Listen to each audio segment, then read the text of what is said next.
Hello parents आणि students, आज आपला इंग्लिश रिडिंगचा डे 4 आहे. तुम्ही या आधीचे व्हिडिओ पाहिले नसतील तर ते जरूर पहा, म्हणजे तुम्हाला मी आता काय सांगत आहे ते डिटेलमध्ये समजेल. तसा हाही व्हिडिओ जर तुम्ही डायरेक्ट पाहिला तर समजेल, पण कोणतीही गोष्ट जर आपल्याला शिकायची असेल तर ती स्टेप बाय स्टेप शिकावी. त्यामुळे तुम्ही फर्स्ट व्हिडिओ पासून नक्कीच पहा आणि त्यासाठी आपल्या चॅनलच्या प्लेलिस्टला व्हिजिट द्या. चॅनलवर जा, लोगोवर क्लिक करून चॅनलवर जा आणि प्लेलिस्टला क्लिक करा. तुम्हाला तिथे इंग्लिश रिडिंग मराठीच्या मदतीने ही प्लेलिस्ट मिळेल आणि त्या प्लेलिस्ट मधल्या पहिल्या व्हिडिओ पासून तुम्ही सुरुवात करा. तुम्हाला खूप सारा फायदा होईल. तुमच्या मुलांना इंग्लिश रिडिंग शिकवता येईल. कारण की काय होतं, आपल्याला जमतं इंग्लिश बोलायला, वाचायला, लिहायला, पण जेव्हा आपल्याला मुलांना शिकवायची वेळ येते तेव्हा नक्की एक्झॅक्टली त्यांना कसं समजून सांगायचं, हा खूप मोठा पॅरेंट्सच्या समोर प्रॉब्लेम असतो. आणि त्याचंच सोल्युशन म्हणून मी हे व्हिडिओ स्टार्ट केले आहेत, जे तुम्हाला नक्कीच आवडतील. आणि आपल्या चॅनलवर मराठीची ही प्लेलिस्ट आहे. आजकाल इंग्लिश मिडियमच्या मुलांचं मराठी खूप प्रमाणात कच्चं असतं, त्यामुळे तुम्ही मराठीच्या प्लेलिस्टलाही व्हिजिट द्या आणि तेही व्हिडिओ पहा. बघा, डे 4 मध्ये मी आज तुम्हाला कॉन्सोनंट वोवेल ब्लेंड शिकवणार आहे. वॉवेल आहे वॉवेल आयचा. आतापर्यंत आपण ए ई ह्या दोघांचे कॉन्सोनंट वॉवेल ब्लेंड पाहिले आणि आज आपण आयचा पाहणार आहोत.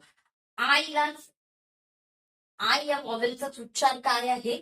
ई. जेव्हा आपण 3 लेटर वर्ड रीड करतो, ज्याला CBC वर्ड असं म्हणतात, ते रीड करताना शॉर्ट वॉवेल चा साऊंड यूज केला जातो आणि आय ह्या वॉवेलचा शॉर्ट साऊंड आहे ई. सुरुवातीला मुलांना शॉर्ट साऊंडच शिकवायचे आहेत. मिक्स करू नका, लॉंग आणि शॉर्ट एकत्र शिकवू नका, मुलं कन्फ्युज होते. तर आयचा साऊंड आहे ई. मुलांना हे माहीतच असेल. तर आता मुलांना तुम्हाला त्यांचं रिडिंगचा स्पीड वाढवायचा आहे. त्यामुळे जरी तुमच्या मुलाला ब ड फ इथे दिसत असेल तुम्हाला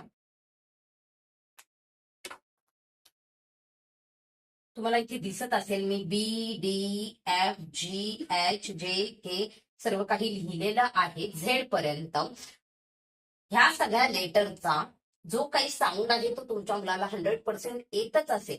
बी चा ब, डी चा ड, एफ चा फ, जी चा ग, एच चा ह, जेचा ज हे तुमच्या मुलांना येतच असेल. तर आता मुलांना त्यांचं रिडिंगचा स्पीड वाढवण्यासाठी तुम्हाला ही गोष्ट समजून सांगणं गरजेची आहे की बी जेव्हा एकटा असेल तेव्हा त्याला ब बोलायचं. डी जेव्हा एकटा असेल तेव्हा त्याला ड बोलायचं. एफ जेव्हा एकटा असेल त्याला फ बोलायचं आणि जी जेव्हा एकटा असेल तेव्हा त्याला ग बोलायचं. पण जेव्हा ह्या बी पुढे हा आय वॉवेल लागतो, जेव्हा या बी पुढे आपल्याला आय दिसेल तेव्हा त्याला काय बोलायचं? बी. डीच्या पुढे आय दिसला का काय बोलायचं?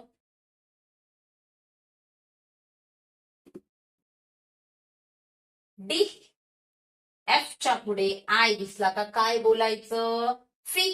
मुलं लहान असतील तर सुरुवातीला बोलतील की ब ई बी, ड ई डी, फ ई फी, ग ई गी, ह ई ही. पण जशी जशी मुलांचा रिडिंग मुलांना त्याची सवय होत जाईल, त्यानंतर तुम्हाला मुलांचं हे फास्ट करून घ्यायचंय. मुलांनी बी आणि आय हा बाजूला पाहिला का लगेच पटकन बोललं पाहिजे की बी. डी आणि आय बाजूला पाहिला का लगेच डी बोललं पाहिजे. सुरुवातीला बोलू द्या ब ई बी, ड ई डी, क ई क ई की. पण एकदा प्रॅक्टिस झाली की मुलांना पटपट पटपट बोलता आले पाहिजे की हे म ई मी नाही बोललं पाहिजे. डायरेक्ट एम आणि आय दिसतोय, मग हे काय आहे? मी आहे. इथे आर आणि आय दिसतोय म्हणजे हे काय आहे? री आहे. स एकटा असेल तसं, सॉरी एस एकटा असेल तसं, पण ह्या एस पुढे जेव्हा आपल्याला आय दिसतो तेव्हा स ई सी. पण प्रॅक्टिस झाल्यावर पटकन मुलांनी सांगितलं पाहिजे की हे सी आहे, हे टी आहे. इतपत तुम्हाला प्रॅक्टिस करून घ्यायची आणि एवढं केल्यानंतरच तुमच्या मुलांचा रिडिंगचा स्पीड वाढणार आहे. नुसतंच रिडिंग येऊन फायदा नाही, पण तेवढा स्पीड पण असला पाहिजे मुलांना. असं तुटक तुटक मुलांनी रीड नाही केलं पाहिजे. स्पीड वाढवण्यासाठी ही गोष्ट शिकवणं गरजेची आहे. आता हे शिकल्याने काय फायदा होतो, हे सीबीसी वर्ड मुलं कसे रीड करणार आहेत त्याचे मी इथे काही एक्झाम्पल दिले आहेत, ते आपण पाहूया. आता इथे पहा, ज्या मुलाला हे माहित असेल की बीच्या पुढे आय लागला, मला बी बोलायचं आहे, आणि हा मी थोडा गॅप दिलेला आहे मध्ये, का तर मुलांना कळावं की हा एक साऊंड आहे आणि हा बी, आणि बी एकटा आहे इथे.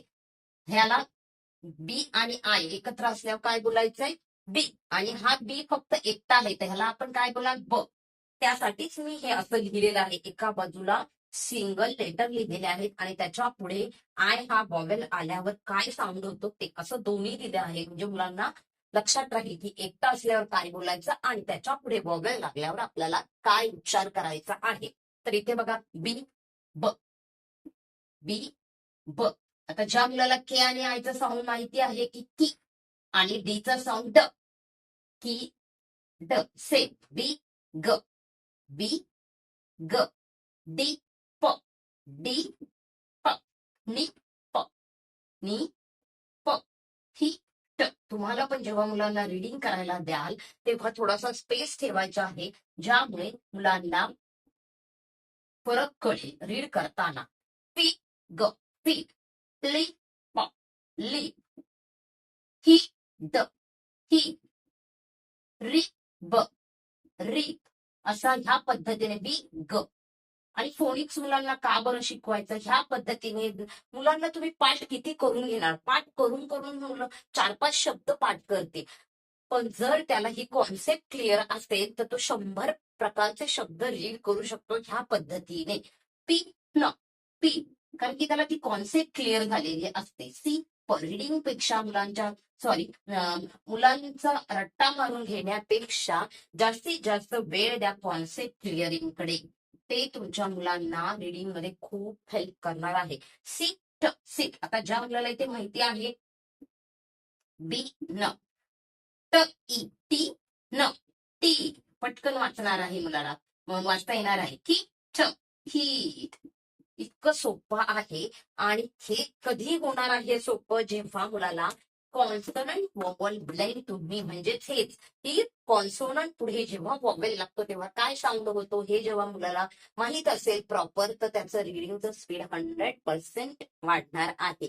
व्हिडिओ कसा वाटला, जर आवडला असेल तर जास्तीत जास्त पॅरेंट्स पर्यंत आपला व्हिडिओ पोहोचवा, आणि व्हिडिओ पाहिल्याबद्दल धन्यवाद. एक लाईक व्हिडिओला जरूर करा.